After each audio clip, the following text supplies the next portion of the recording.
di aule, la richiesta di oltre 1000 studenti del liceo scientifico di Dolo che questa mattina hanno messo in scena una protesta pacifica.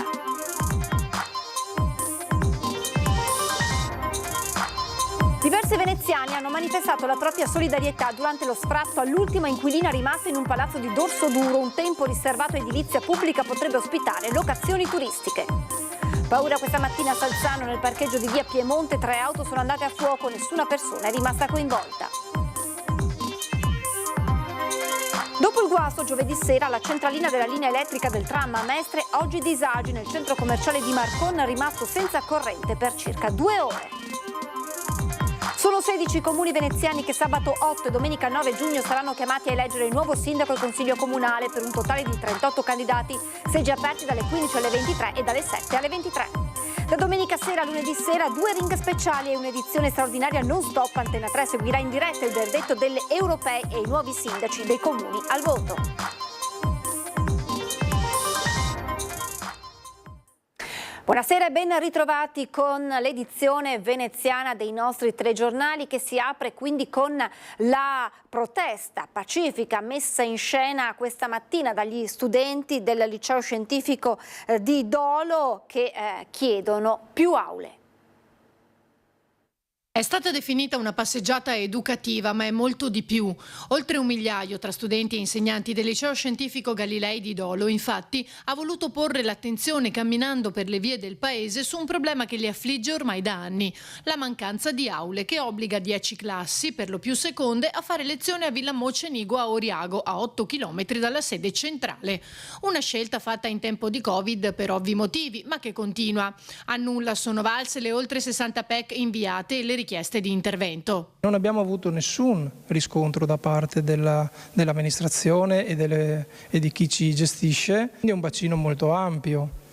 Ci hanno sempre detto che la scarsa natalità risolverà, tra virgolette, questo problema.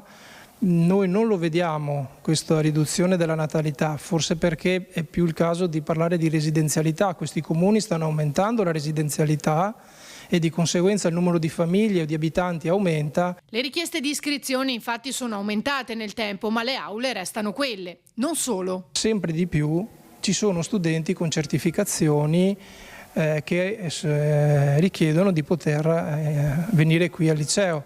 Di conseguenza la nostra necessità di aule deriva anche dal fatto che non possiamo pensare di continuare ad avere aule da 28-29 studenti, perché per legge magari dobbiamo farle da 25 o da meno in funzione delle difficoltà, delle complessità di creazione di quella classe. L'istituto ha anche a disposizione degli spazi per chi ha una disabilità, creati ad hoc, ma così diventa sempre più difficile anche l'inclusività. C'è anche un altro problema che riguarda noi docenti, perché per arrivare a Oriago noi dobbiamo avere un'ora di servizio in più per spostarci con i nostri mezzi, e questo è un disagio, diciamo, che ha anche un costo economico per noi. L'appello arriva in primis dai ragazzi. Un sentimento un po' di esclusione nei confronti delle classi che si trovano in villa, ma è una cosa che non si può risolvere con i mezzi che abbiamo adesso, e questo è il motivo per cui noi chiediamo maggiori spazi appunto in aree almeno quantomeno limitrofe alla sede centrale, e appunto per risolvere queste problematiche che possono anche passare come esclusione, che però non hanno delle vere e proprie soluzioni tramite i mezzi che abbiamo in questo momento. Diversi veneziani hanno manifestato la propria solidarietà durante lo sfratto all'ultima inquilina rimasta in un palazzo di Dorsoduro. Altro che il comune non dà più i permessi per gli alberghi. Interi palazzi, dalle assicurazioni generali a Banca Italia, alle società immobiliari, stanno trasformando interi palazzi in locazione turistica, prendendo per i fondelli il comune. L'esecuzione dello sfratto dell'ultima inquilina rimasta in questo immobile complessivamente di 2000 metri quadri a Dorsoduro è stata prorogata a luglio, ma il caso è destinato a far discutere al di là di quelle che sono le ragioni legali dell'atto specifico, per il quale esiste una sentenza emessa più di 2 anni fa.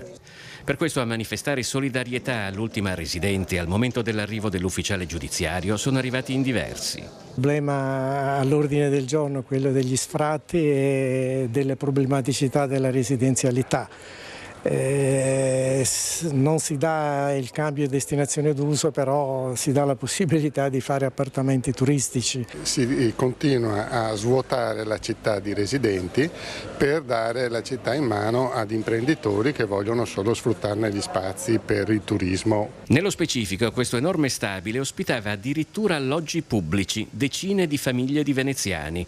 Nel 1969 il comune lo ha donato all'Università di Ca' Foscari, che nel 2016 l'ha venduto ad una immobiliare che a sua volta lo ha rivenduto ad un'altra immobiliare. E la proprietà, attraverso un'operazione di ristrutturazione, ha prima convinto gli inquilini ad andarsene, poi ha trasformato 18 appartamenti di questi inquilini, li sta trasformando in 33 mini appartamenti, comprese le fosse settiche. Crediamo che il tentativo sia quello che purtroppo sta avvenendo in tutta la città, quella di trasformare abitazioni per residenti in mini alloggi per locazione turistica.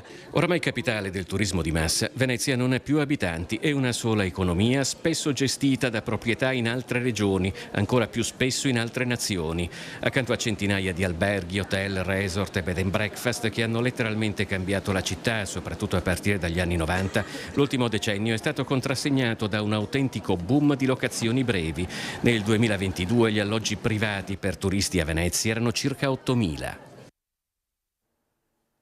Incendio in un parcheggio di Salzano, il rogo è divampato in mattinata in un'area di sosta tra via Roma e via Piemonte e ha coinvolto 3 auto parcheggiate secondo quanto ricostruito dai vigili del fuoco. A scatenare l'incendio sarebbe stato il cortocircuito partito dal motore di una delle 3 vetture. Domani e domenica si vota per le elezioni europee e amministrative. I seggi saranno aperti dalle 15 alle 23 e dalle 7 alle 23. Sono 16 comuni veneziani che sabato 8 e domenica 9 giugno saranno chiamati a eleggere il nuovo sindaco e il consiglio comunale per un totale di 38 candidati. 2, Spinea e Portogruaro, escono da un commissariamento e con Scorzè e Noale superano i 15.000 abitanti. Nel caso quindi non ci fosse un candidato che al primo turno superi il 50% più 1 dei voti, andranno al ballottaggio 2 settimane dopo. Gli altri comuni al voto sono Annone Veneto, Camponogara, Ceggia, Cona, Concordia, Sagittaria, Fossalta di Piave, Fossalta di Portogruaro, Gruaro, Meolo, Stra, Teglio Veneto e Cintocao Maggiore. In questi 2 ultimi casi i cittadini troveranno nella scheda elettorale una sola lista e un solo candidato. La sfida in questo caso sarà l'affluenza alle urne. Secondo la normativa, il numero dei votanti infatti non deve essere inferiore al 40% degli elettori iscritti nelle liste elettorali del comune, pena il commissariamento.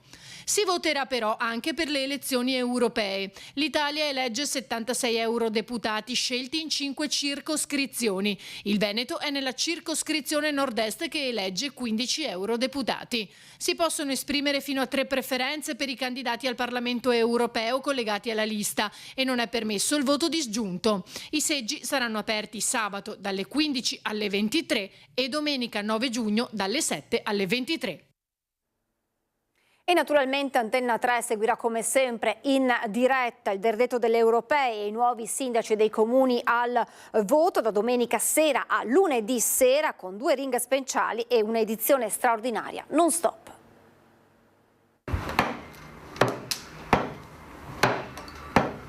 La sfida è duplice e la maratona televisiva è servita. Elezioni europee e amministrative, Antenna 3 pronta come sempre a raccontarvi in diretta, ora dopo ora, l'esito di questa importante tornata elettorale.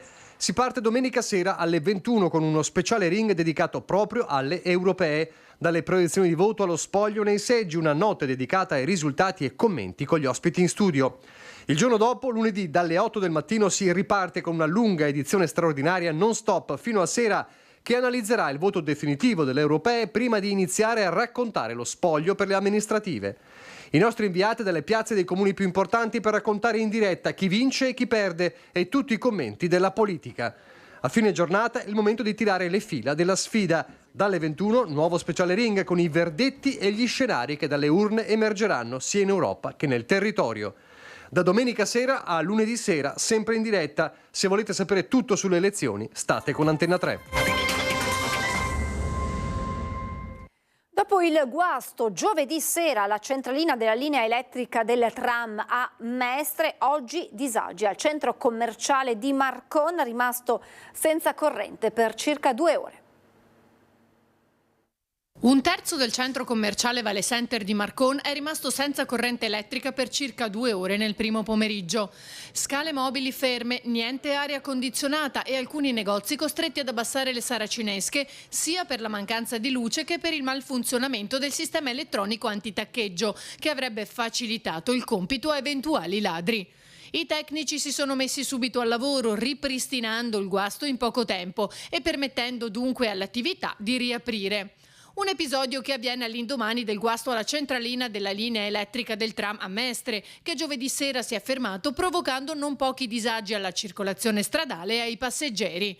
Un pozzetto della linea è andato in tilt facendo saltare l'alimentazione del mezzo, provocando la paralisi dell'intero sistema tranviario, compreso il semaforo di via Sansovino che ha smesso di funzionare. Anche in questo caso, dopo circa 2 ore, la situazione è tornata alla normalità. Alla vista delle forze dell'ordine ha ingoiato 12 ovuli di cocaina. Un 36enne nigeriano era stato addocchiato nei pressi della stazione ferroviaria di Mestre dai carabinieri impegnati in un servizio di controllo. Quando si sono avvicinati, il 36enne li ha ingeriti, ma i militari l'hanno capito e portato all'ospedale per gli esami radiografici. L'uomo è stato arrestato. Dopo la morte della piccola Elettra Friselle al Lido di Venezia, prima giornata di mobilitazione con raccolta firme per chiedere la presenza fissa dell'elisoccorso e una maggiore tutela dei cittadini. Sono già alcune centinaia le firme raccolte in poche ore per chiedere un miglioramento dei servizi sanitari al Lido di Venezia. L'obiettivo dei promotori è quello di far sottoscrivere ai cittadini una petizione che poi verrà inviata in Regione Veneto, che ha la competenza della programmazione sanitaria sul territorio. Prima uscita oggi, dopo 2 tragedie, con un gazebo in piazzetta Lepanto a 2 passi dal Gran Viale. Dopo la morte della piccola Elettra Friselle di appena 18 mesi, che segue a quella del bambino Mattia Coada di 8 anni, si chiede che in particolare d'estate, quando aumenta la popolazione in isola, anche per l'apertura delle spiagge, ci sia una maggiore tutela sanitaria. 2 punti inseriti nel documento. Primo, attivare al Lido un vero e proprio pronto soccorso e non un semplice punto di primo intervento sanitario, l'ex ospedale al mare, e poi la presenza fissa dell'elicottero del SUEN 118 di base all'aeroporto Giovanni Nicelli di San Nicolò, che ha già offerto la propria disponibilità. Si può aderire all'appello firmando in molti negozi ed esercizi pubblici sia al Lido che a Pellestrina.